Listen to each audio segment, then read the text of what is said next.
Hello, everyone. Happy May. It's May 18th today. It's around 11:43 a.m. where I am. So I'm in New Bedford, Massachusetts. My name is Gary Gomes. I talk to you every week about Vedic astrology, what it can tell you about the world in general right now, and also how it can have an effect on your life and how you can use it to make your life somewhat better. And there's been also, I do Vedic astrology readings. I do tarot readings. I'm a Reiki master. I do Reiki instruction. And I also do some palmistry. So, and also a variety of other things, which is getting too down in the details now.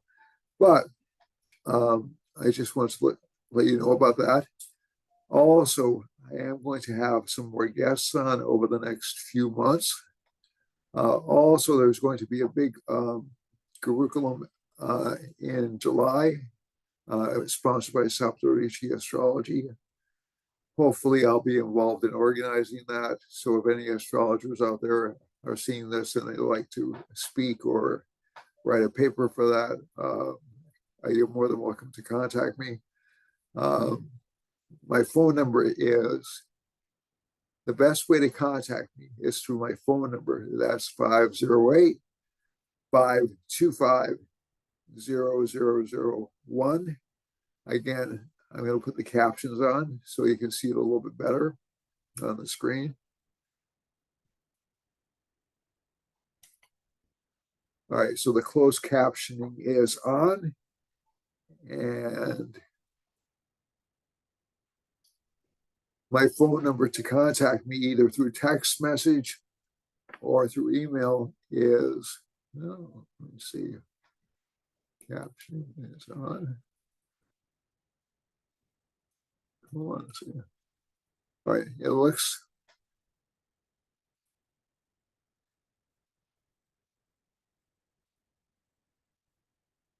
All right, so let me go back to that. So it looks like the closed captioning is on. I always have a setting for a transcription when I upload the videos, but this is just like to let you know that the captioning is on. And the best number to contact me at is 508-525-0001. You can also email me at Gary Gomes, GaryGomes,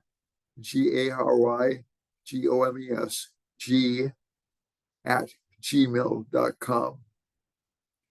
So those are the most reliable ways to contact me. I do have pages on Facebook, Instagram, but unfortunately, I don't look at the messenger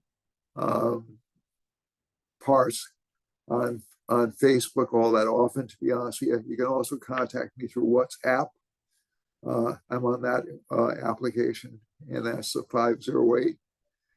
508-525-0001 number. So let's get on to the themes of this week. One of the big themes which is coming up, which I've noticed, is I think we have one thing, or at least one thing I'd like to emphasize, is the ability to restart or renew or refresh. And I think, unfortunately, we're not getting a lot of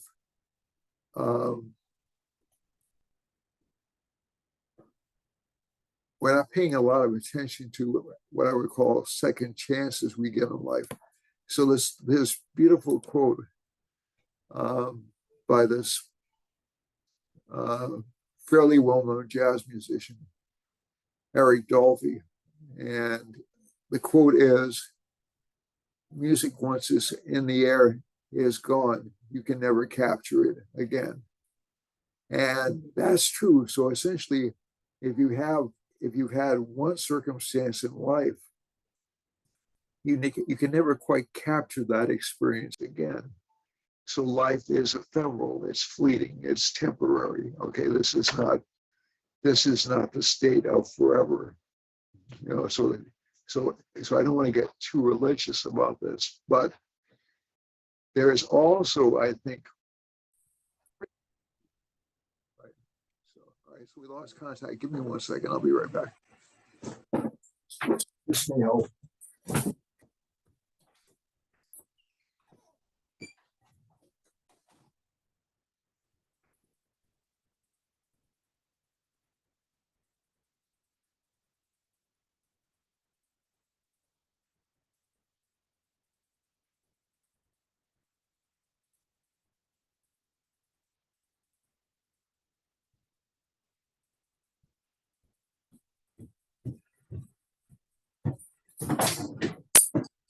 All right, so disconnected the TV from the internet. That may help us out a bit. But there's also this idea that essentially, especially in some traditions in astrology, we tend to look at things as being written in stone or etched in stone, and that just, I'm not saying I'm right about this or I'm wrong about this, but I have backup from essentially from good spiritual authorities like Paramahamsa Yogananda and even Krishna, in which Krishna tells Arjuna he must fight. You must make an attempt to change. You must, and that's even mentioned by Paramahamsa Yogananda. You must fight. You must persevere. You must try, because there are always additional chances for happiness, for reconsideration, for success. So success is temporary, but so is failure. Okay. So if anybody out there is feeling very discouraged, and I have had a lot of people contacting me feeling very discouraged lately, that's a temporary situation. Every situation changes, it morphs, life changes. So essentially, a bad situation can change to a good situation. And that starts with the idea that number one, you don't give up. Number two, you're grateful for what you have. Number three, you strive to do better. You strive to achieve more. You try to do more, even if you have limitations. And there's nobody that has no limitations. It's double negative. So everybody has some limitations. Okay. There's not a person in the world that doesn't have some challenges. Some people have more challenges than others, obviously, but that's no excuse not to try. Okay. So again, I'm not trying to be hard on people. If you feel you need to take a break or you feel you need to calm down and unwind, that's fine. But I think one of the things is, if you start to live in a state of fear or uncertainty, or everything I do is wrong, or I'll never succeed, then you'll create a self-fulfilling prophecy. If you start to enter into a mindset in which you actually say to yourself, geez, maybe I could succeed, or I can succeed, or I can do something about this situation, then you'll start to attract more opportunities for yourself. You'll start to attract more people. You'll start to attract more success. And this isn't just, people want to be around positive people. Okay, that's sort of like the message. And I have to admit, oftentimes I can be guilty of that particular flaw in my own personality. So I think one of the things to keep in mind is you always have chances to succeed. You always have chances to improve. You always have chances to excel or to um, make a change or to try something new. And I think one of the things that is always a challenge, especially is for a person to change a pattern. But if your current pattern isn't working, you can either wait until the world catches up, which sometimes it does, or you can also try to adjust to the world and meet it halfway. Okay. So that's sort of like my sermon for today. I'm not sure that will help people, but again, nothing is ever. So we've had a variety of challenging planetary aspects and conditions lately.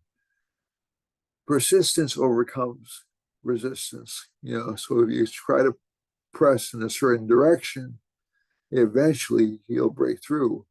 You may find you need more tools than you have currently to break through.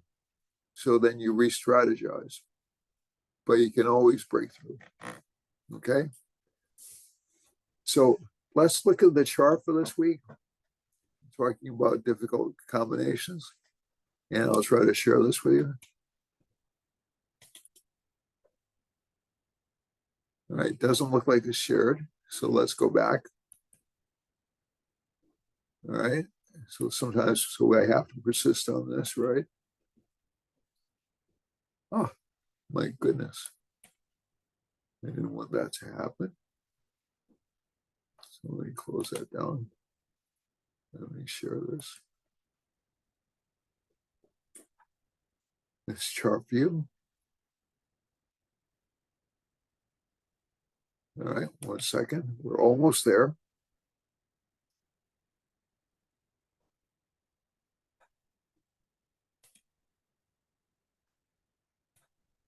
All right, so this is 11:56 a.m. as opposed to when I started.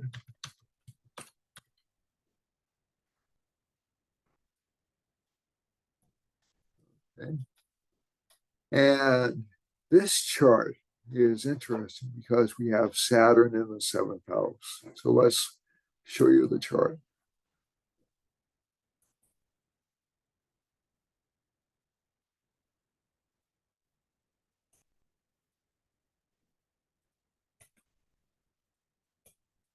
Right.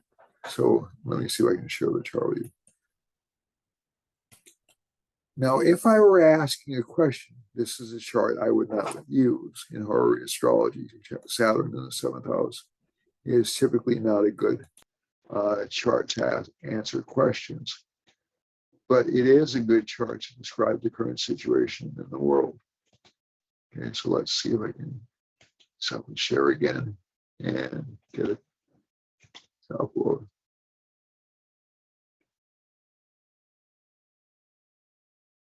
All right. So that's not working. Let's try one more time. All right, so it should be sharing now.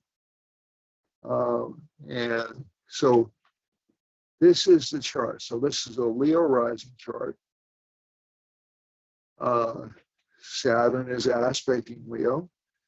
Saturn is aspecting Venus and Mercury, which is one of the reasons I'm emphasizing rebirth, because Venus is a planet of rebirth, both literally in terms of the remanifestation of the soul if you believe in reincarnation, and also in terms of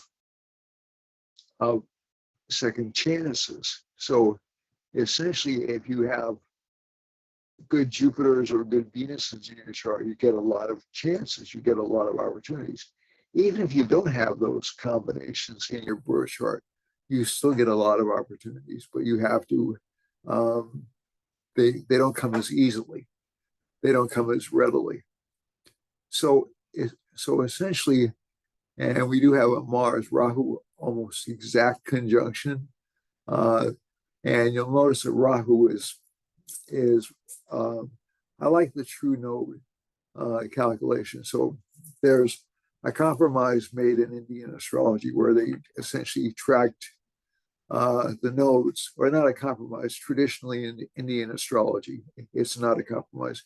Traditionally in Indian astrology, they track the nodes essentially based upon a certain even measurement. They were always going backwards, contrary to the planets, because they're supposed to be bad energies, or rakshasa, which means demonic energies.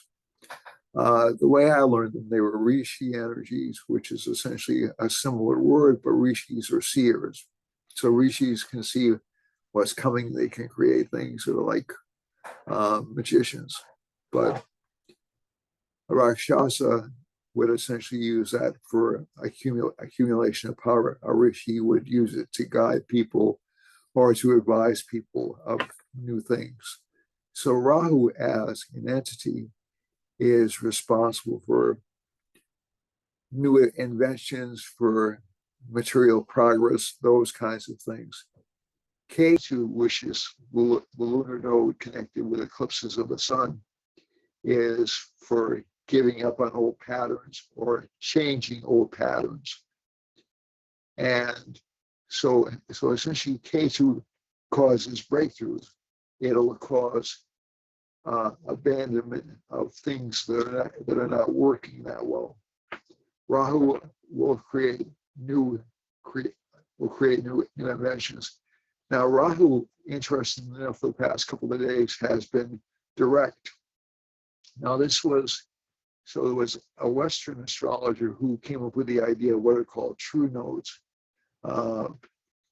And the true node concept is that periodically the nodes go direct as opposed to consistently retrograde. Sort of like the planets go direct at certain points. And he felt that this gave a more accurate measurement of the nodes.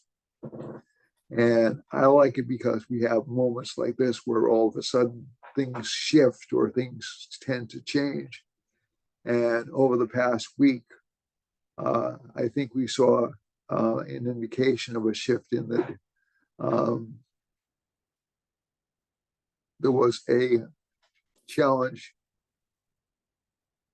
for a presidential debate, and Joe Biden agreed to the presidential debate. So that was a shift in strategy. And the Rahu-Mars conjunction will tend to make people a bit more aggressive. Now, this has been building up for a while. Now, this Rahu-Mars conjunction also increases violence or aggressive activity. So that's been going on for a few months.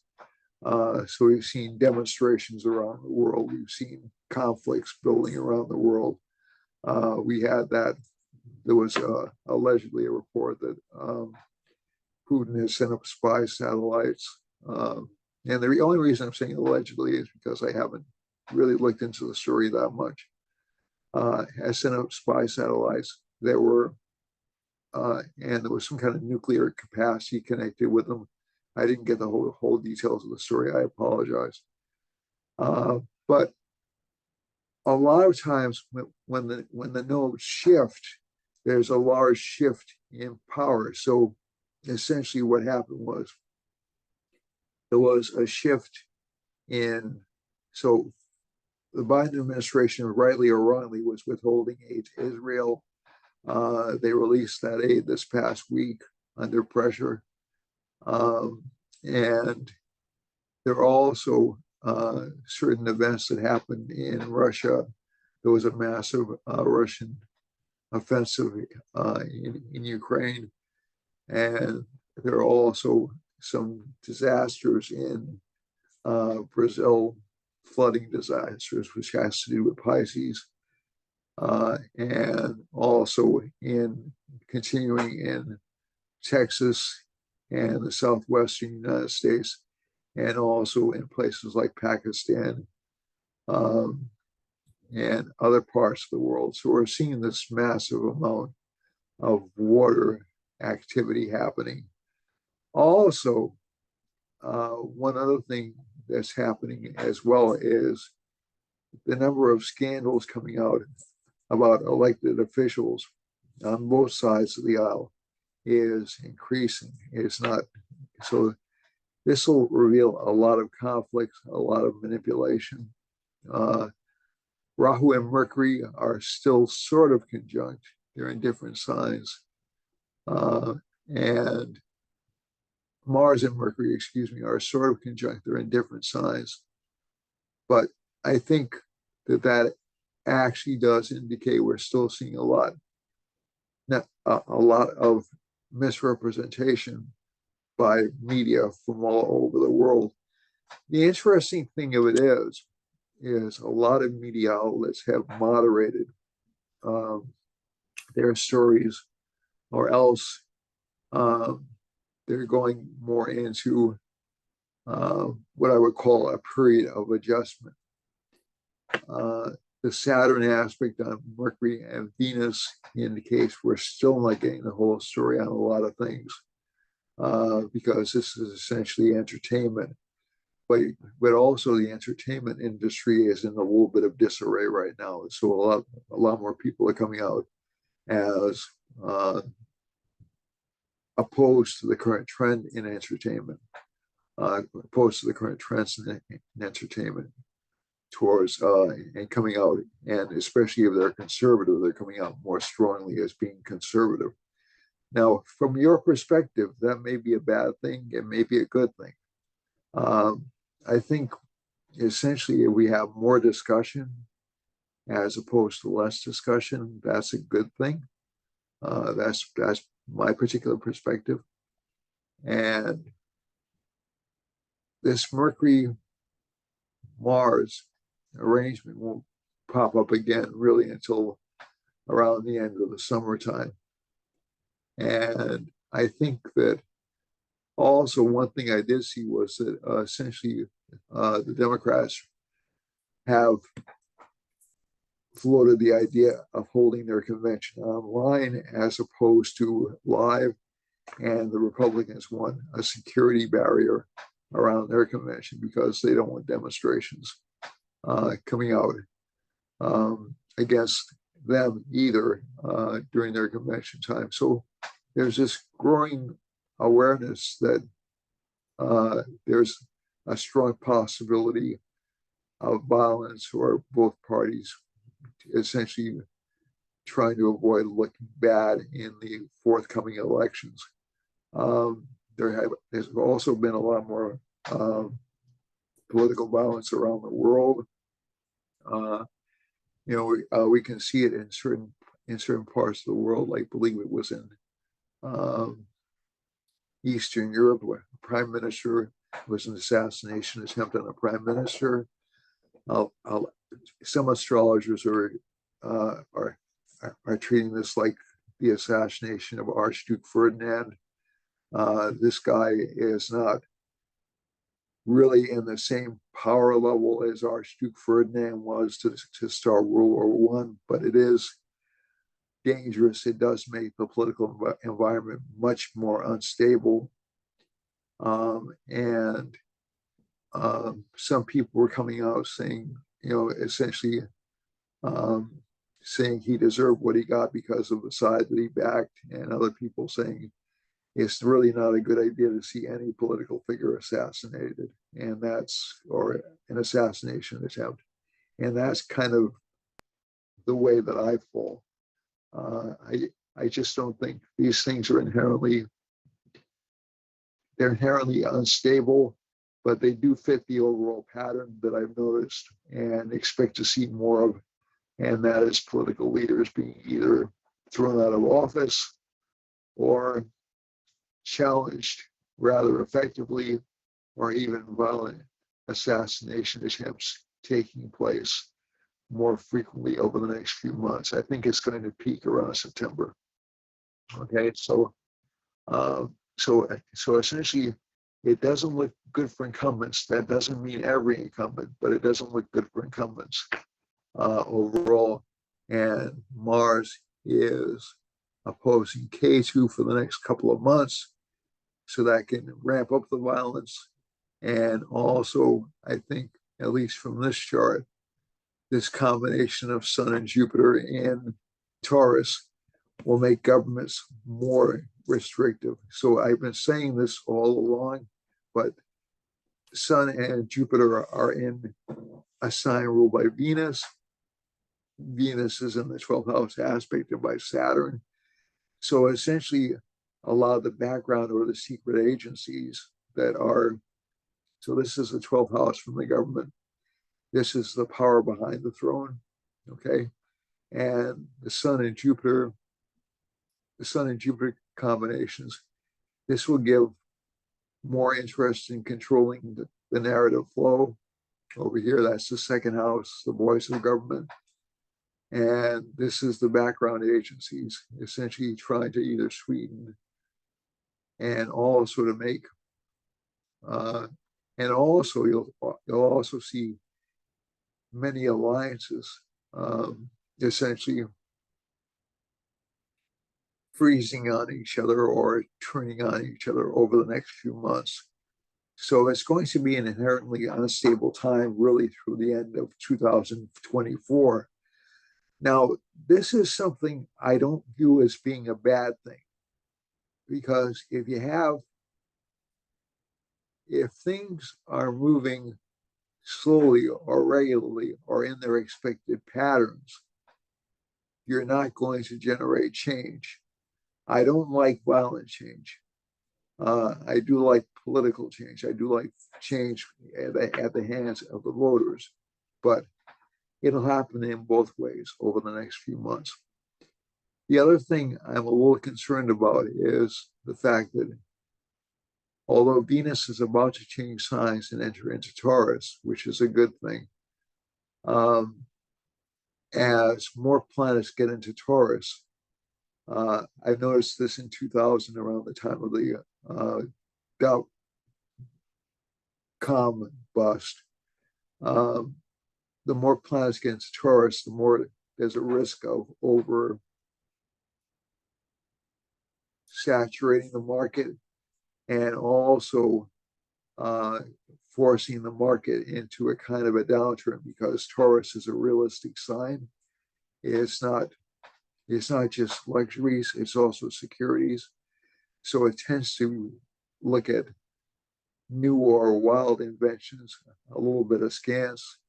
And the two ones that I'm most concerned about are either are Bitcoin and artificial intelligence. I don't have quite the same negative opinion of artificial intelligence that many people do, but it will take away jobs. It will take away jobs in the short term. And I think the other thing I'm concerned about is essentially we do have a concentration of wealth. You know, it's been an ongoing pattern for, God, I would say since the late 1960s. You know, this is not a new phenomenon, but it accelerated during the pandemic, and it'll get a bit worse with AI. So I think one of the problems you're running into is that a lot of these patterns are sort of like locked in place. They'll start to break up a little bit in June, when actually within about 15 days, when Mercury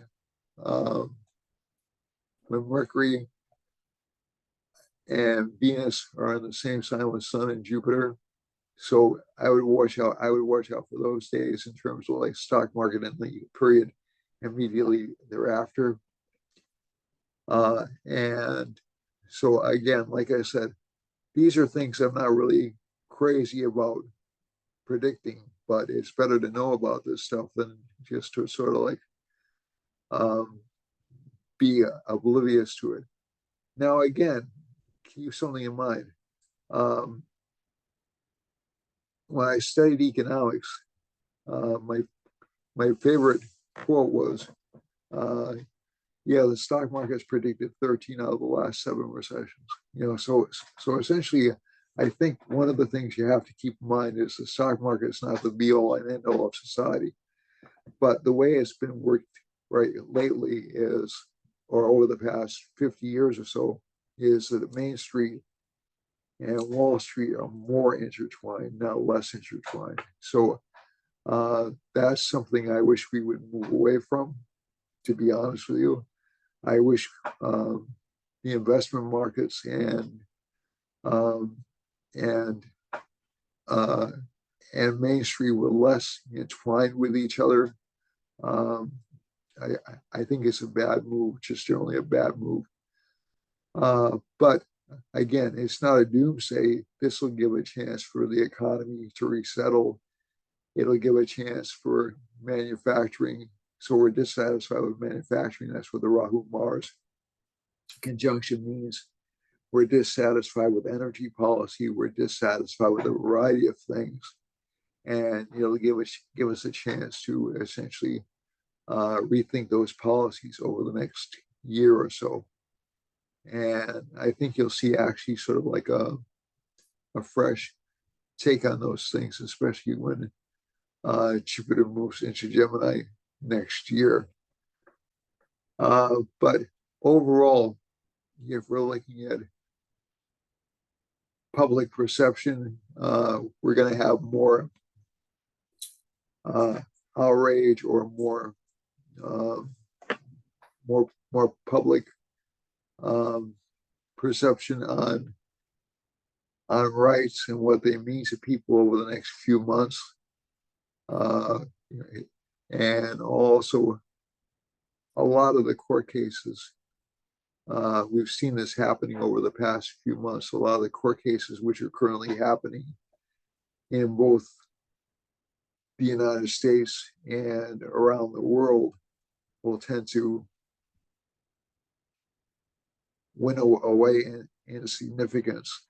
I think we have Jupiter's aspecting the moon right now. So again, there's a lot of attention on court cases, a lot of critical thinking. But again, the critical thinking, the communications right now is essentially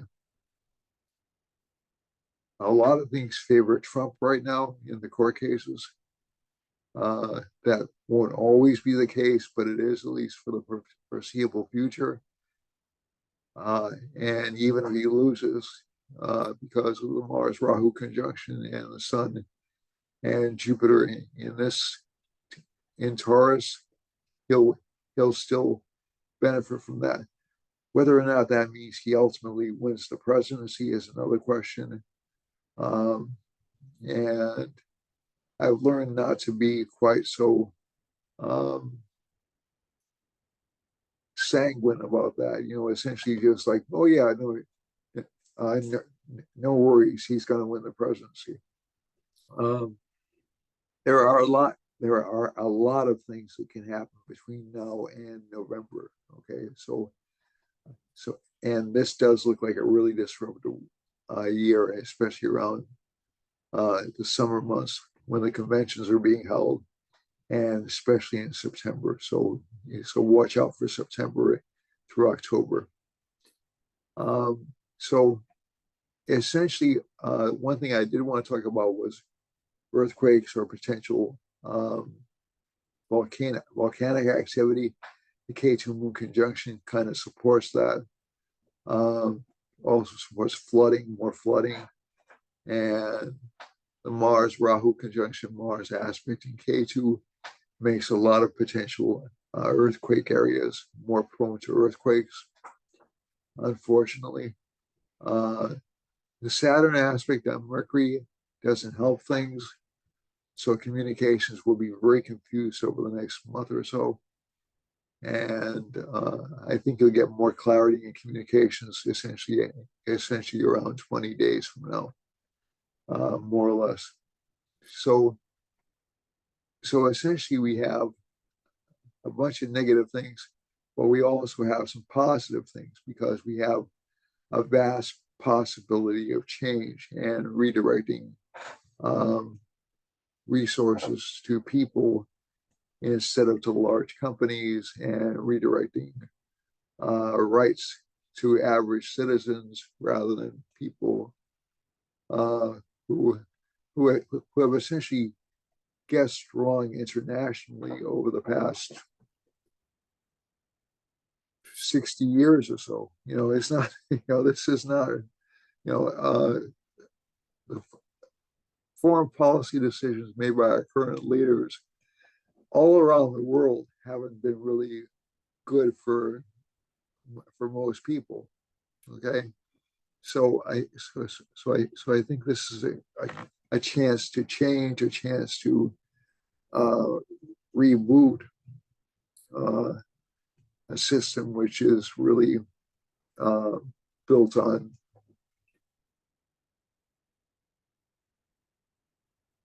aggression or uh, forced regime change, and the new regimes we get are worse than the old regimes they replaced.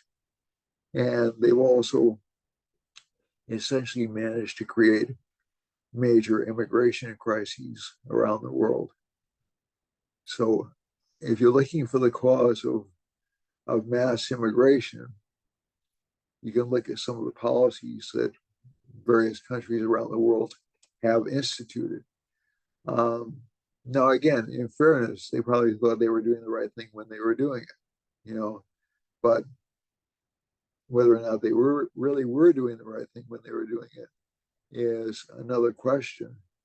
And so, Saddam Hussein was a bastard. That's absolutely true. Um, did they have to destabilize the entire country? It's just, these are tough issues. I'm not qualified to talk about the wisdom of that particular action, but I know it was based on a lie. So I know the action was based on a lie. So I think that maybe more honesty. Maybe it's not too much to ask for more honesty from our governments. Maybe it's not a mistake to ask for um, more of an idea on where they think we're headed, as opposed to saying everything's going to work out great. Maybe more questioning at the local level wouldn't be such a bad idea for us. So let's move on to looking at so on that cheery note, let's move on to and actually it is optimistic. But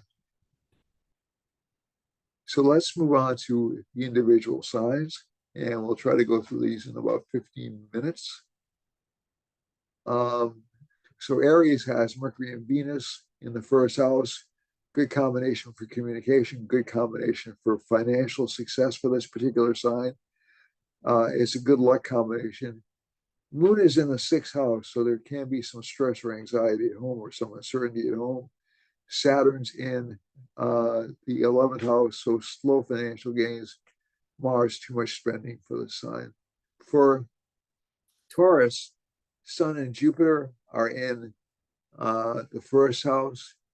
Good for financial success for the sign. Good for more attention on domestic matters. Good for financial growth for the sign. Venus is in the 12th house, so again, still more of an outward expansion of expenditures. So essentially, this reflects a lot of the inflationary pressure people are feeling around the world. It's not just in the United States, and also a lack of local control, which again is a common theme around the world, not just in the United States. Sun, the Moon, and K2 are in the fifth house, so some problems with children, some problems with children's behavior. Children will seem to be lackadaisical or not really interested in doing work. Saturn's in the 10th house, very good for work progress for the sign. Aspecting Mercury and Venus, This sign should improve financially within about a day or so, because Venus will move into the first house. It'll take a lot of pressure off the expenditure pattern for the sign. But also, one thing you'll see is that Mercury communications, so money will be spent, it will also be released, especially for children. Mars is in the 11th house. So again, there'll be arguments or fights with friends or relationship partners. For Gemini, Gemini has Mercury and Venus in the 11th house. The second lord is Moon, which is in the fourth house, which is in the fourth house with K2. So again, some problems in home life. Venus is in the fifth house, aspected by Saturn. So there are communications problems with children, or children are lazy or rebellious. Let's see now, sixth house, have to watch out for illnesses, especially connected with the knees or connected with the legs, or with the feet. But that'll pass within about 3 weeks, I think. And Saturn is in the ninth house, so it gives slow rise of gain, or slow gain of income, but steady. Mars and Rahu are in the 10th house, a lot of public appearances. And Mercury and Venus are in the 11th house, so good financial gain. Again, tendency to spend too much on desires or on relationship partners. That's one problem that happens. Also, there'll be a feeling of isolation, or you may be losing relationship partners. That'll only be temporary, so don't worry about that all that much. Relationship partners will be busy with other work, though.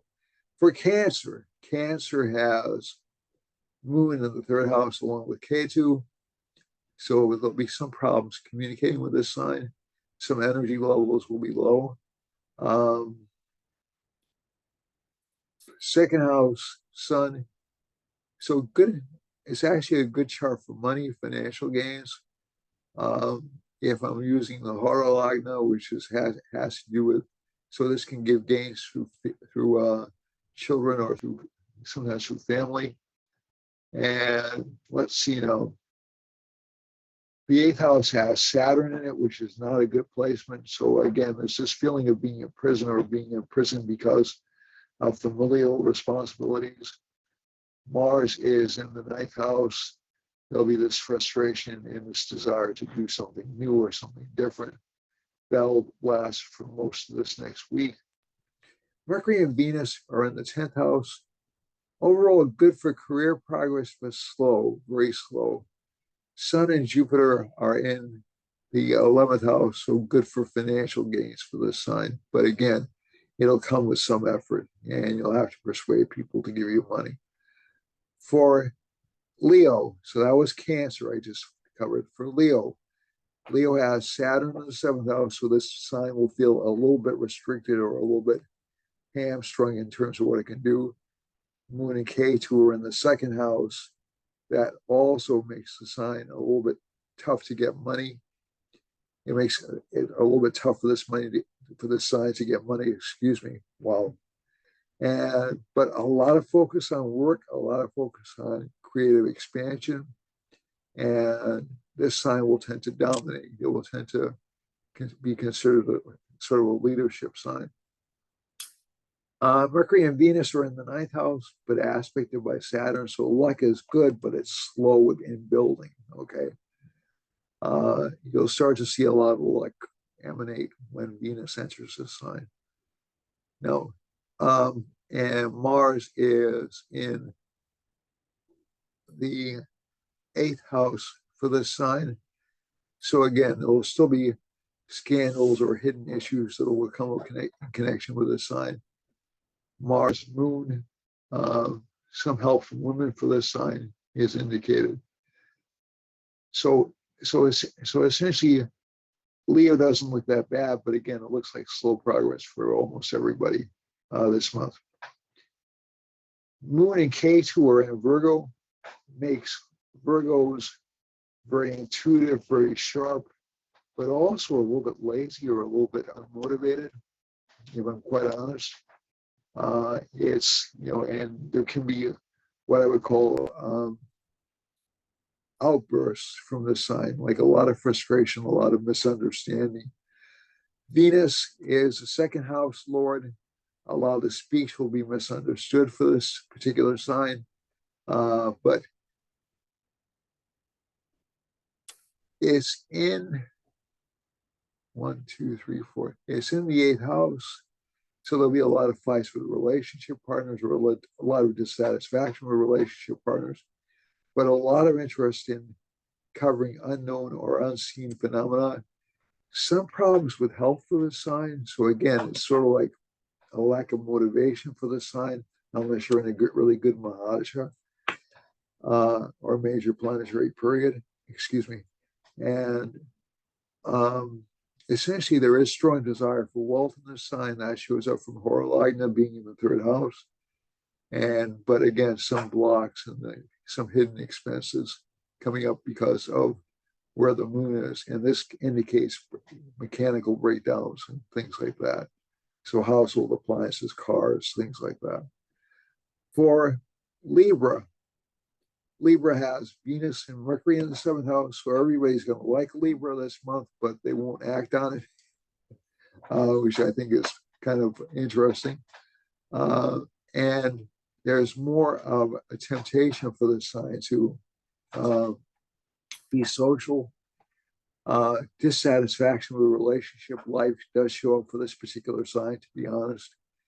Saturn is in the fifth house. There's a feeling of like re-examining achievements from the past or even romantic involvements from the past. I wouldn't do it, but I would recommend it, excuse me, but those kinds of things will pop up again.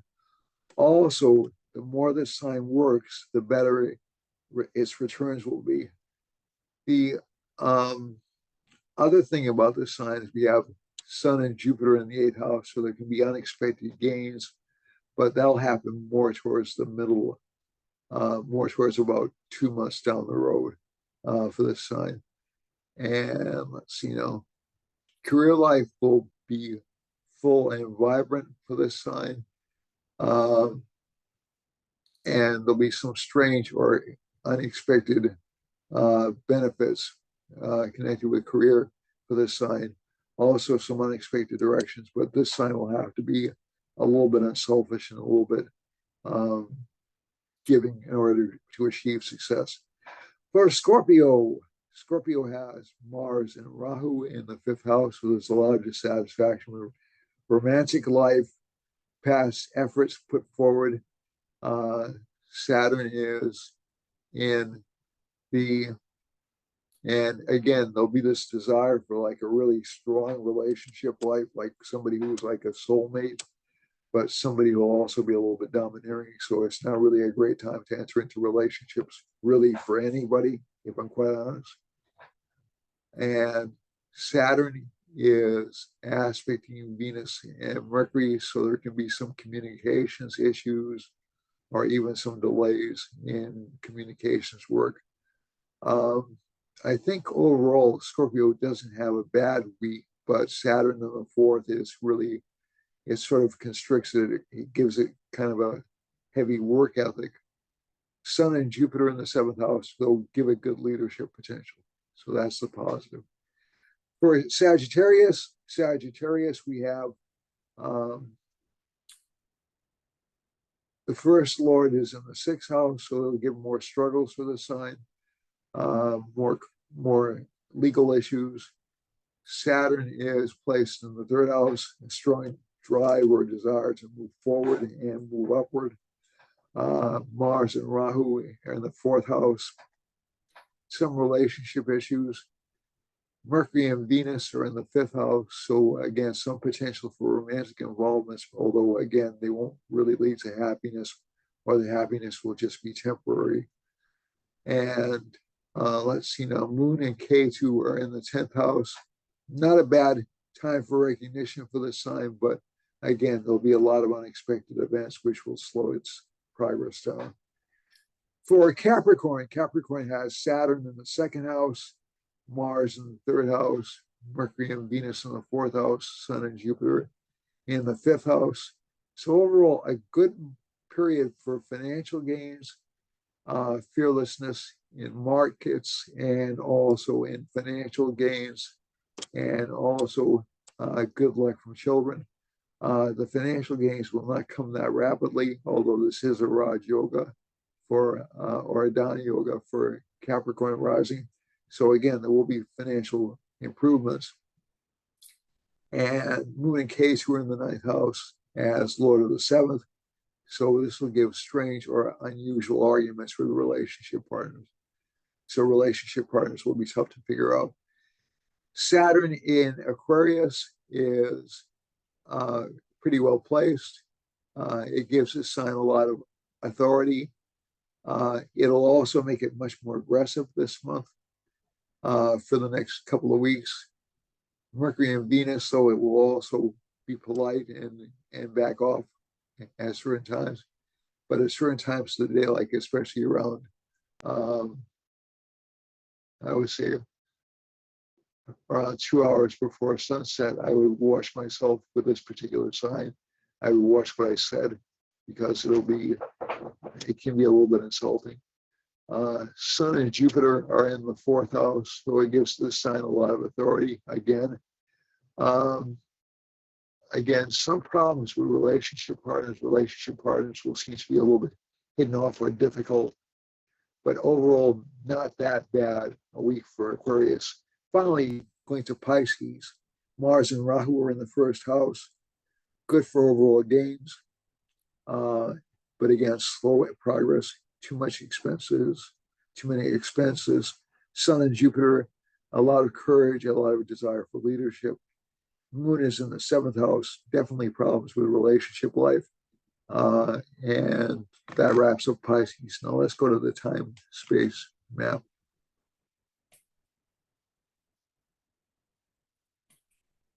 All right, so I'm going to do this kind of quickly. Water problems and maybe even volcanic problems in Hawaii are indicated by this map.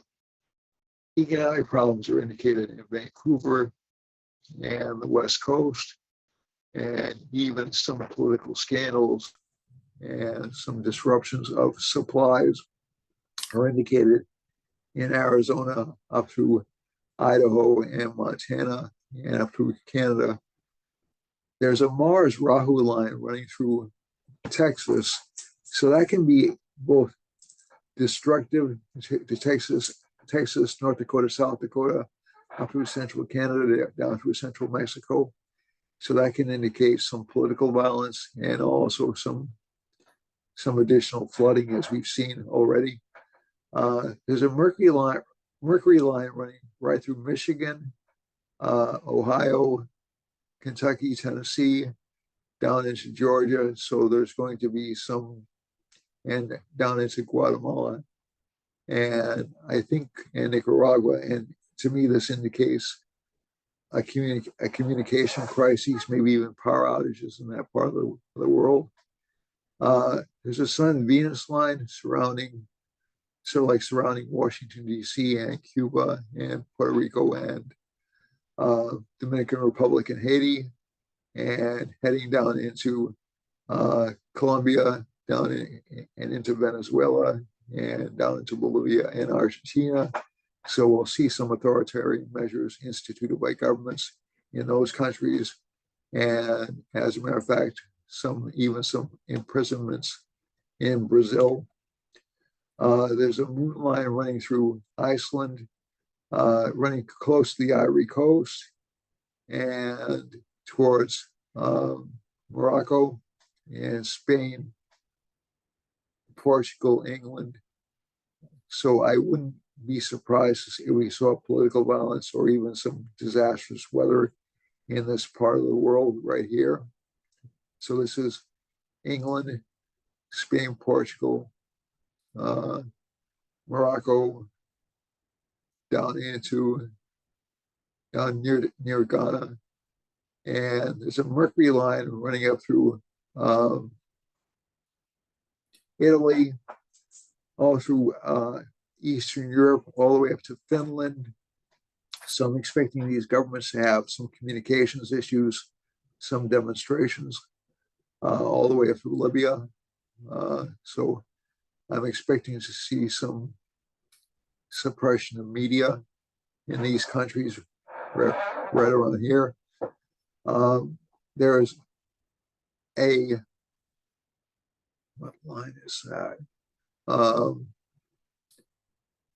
There's a descending Venus and Jupiter line heading up through Saudi Arabia. So Saudi Arabia is due for more flooding, more, which was really kind of a shock to me when I heard that. And United Arab Emirates will be hit with some financial issues as well. Yeah, some restrictions. So you'll see some, what I would call a government suppression in both Iran and Moscow and all the way over to Pakistan. Pakistan and Afghanistan are really hurting right now. There's a Mars Rahu line passing right through central India. This could indicate political violence or political scandals in India, possibly some flooding as well. Unusual for India, some earthquake activity is potential as well. Is potentially there as well.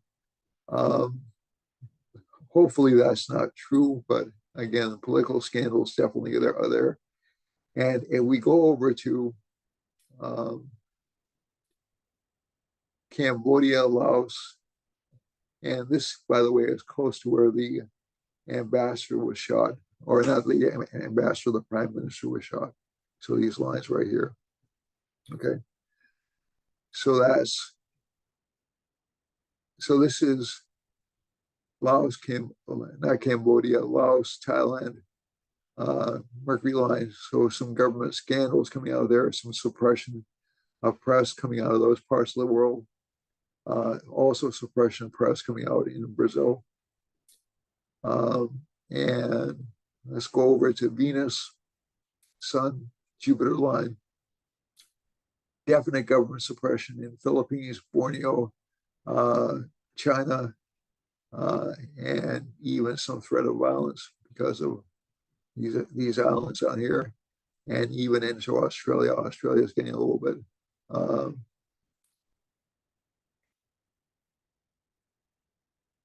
oppressive, and down here is some government scandal in New Zealand. So that's it for this week. I'll be back next week with more of a forecast, but remember, even though there are problems, there are still opportunities. I love you all. God bless you, and have a great week. Okay? Thank you very much for watching, and I love you all again. Bye-bye now.